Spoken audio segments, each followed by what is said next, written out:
Иако општина Струмица располага со еден од најголемите буџети во Република Македонија, граѓаните на општина Струмица 2012 година ќе ја запаметат по многуте неисполнети ветувања и неостварени проекти на градоначалникот Заев.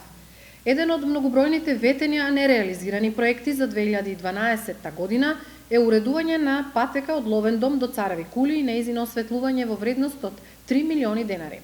И овој пат, како по обичај, Заев ги излажа граѓаните. Уредена и осветлена патека за граѓаните нема. Господине Заев, какво оправдување ќе скроите овој пат за ветената и неизградена патека од Ловен дом до Цареви кули?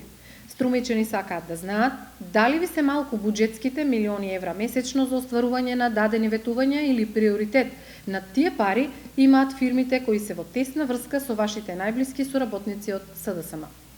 Граѓаните се изморени од ваквите шарени лаги и празни ветувања кои во континуитет ги испорачувате веќе 8 години. Ваша единствена константа за сите овие години како градоначалник е само грижата за бизнис интересите на фирмите на кланот Заеви и фирмите блиски до СДСМ.